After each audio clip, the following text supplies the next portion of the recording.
Welcome to our channel. ఈ రోజున బ్యాంకుల్లో తరచుగా ఎందుకు ఫ్రాడ్స్ జరుగుతున్నాయి? ఈ మధ్య కాలంలో ఎంప్లాయీసే ఎందుకు ఫ్రాడ్స్కి ఈ విధంగా బరి తెగిస్తున్నారు? ఓవర్ సీయింగ్ సరిగా లేదా? ఏంటి కారణం? ఇక్కడ ఒక న్యూస్. బ్యాంక్ ఆఫ్ బరోడా, ఈ బ్యాంక్ ఆఫ్ బరోడాలో ఎంప్లాయీసే కస్టమర్ అకౌంట్స్లో వారికి సంబంధించిన మొబైల్ నంబర్ కాకుండా మరొక నంబర్ని ఫీడ్ చేసి లింక్ చేసి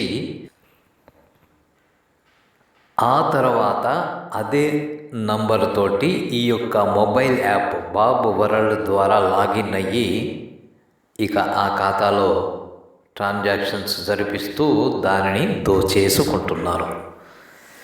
ఇవి సామాన్యంగా మరి ఏవైతే ఎక్కువగా ఆపరేషన్లో ఉండవో, ఎవరైతే తరచుగా బ్యాంకులకు వెళ్ళరో అలాంటి అకౌంట్స్లో వీరు ఇలాంటి చర్యలకు పాల్పడే అవకాశం ఉంది.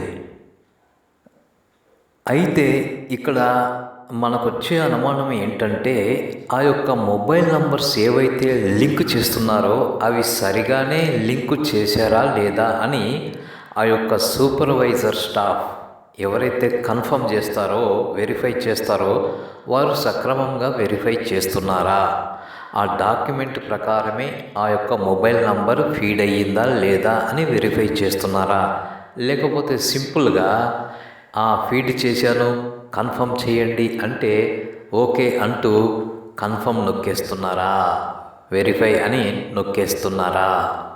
ఇలా ఒకవేళ నమ్మి గనుక వెరిఫై చేయకుండా కన్ఫర్మ్ చేస్తే కనుక మీ నమ్మకం ఎప్పుడో ఒకప్పుడు వమ్ము కాక తప్పదు.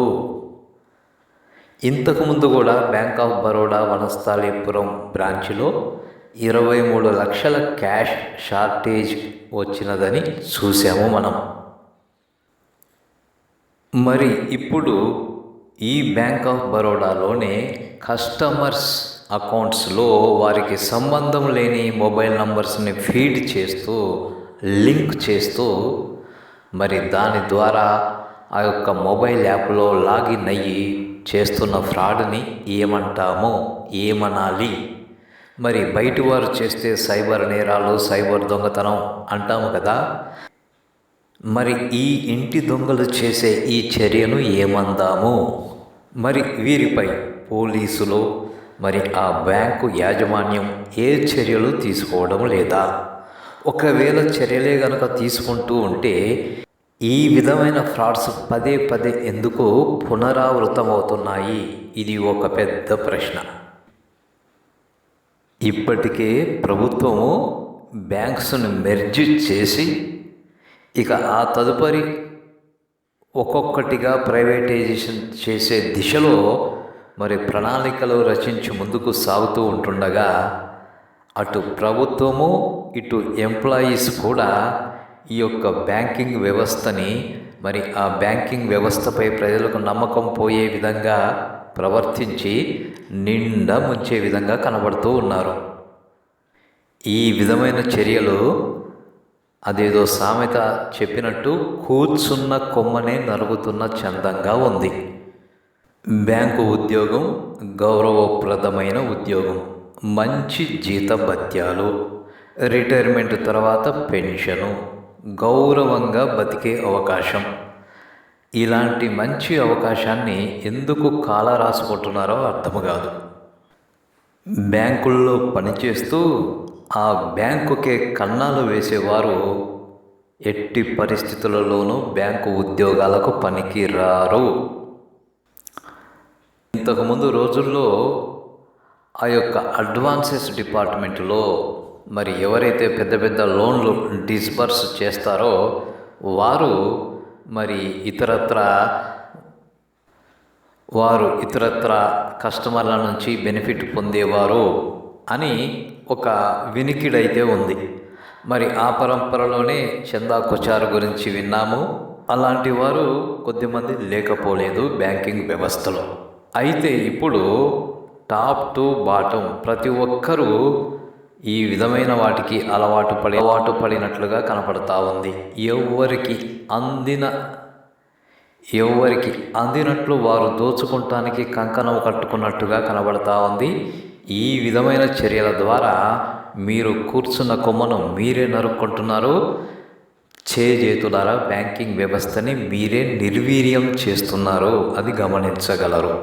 ఇప్పటికైనా అటు పోలీసులు, ప్రభుత్వము, బ్యాంకింగ్ యాజమాన్యం ఇలాంటి వారిపై కఠినమైన చర్యలు తీసుకొని ఇలాంటివి పునరావృతం కాకుండా చూడడం ఆ వ్యవస్థకే మంచిది.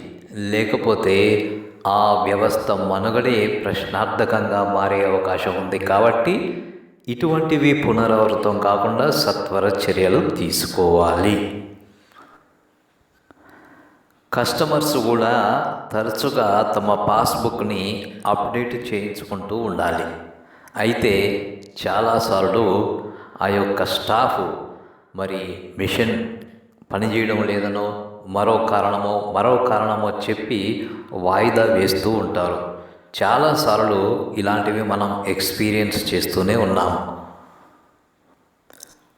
అయితే ఒక విషయం, ఎవరైతే ఇంటి దొంగలు ఇలాంటి చర్యలకు పాల్పడుతున్నారో వారి చర్యల ద్వారా కస్టమర్స్కి వచ్చే నష్టం ఏమీ ఉండదు. ఎందుకంటే ఎప్పుడో ఒకప్పుడు ఇది బయటపడుతుంది. అప్పుడు బ్యాంకు వారు చర్యలు తీసుకుంటారు. వారి అకౌంట్ నుండి ఇల్లీగల్గా డెబిట్ అయినది తిరిగి జమ చేయడం జరుగుతుంది ఖచ్చితంగా.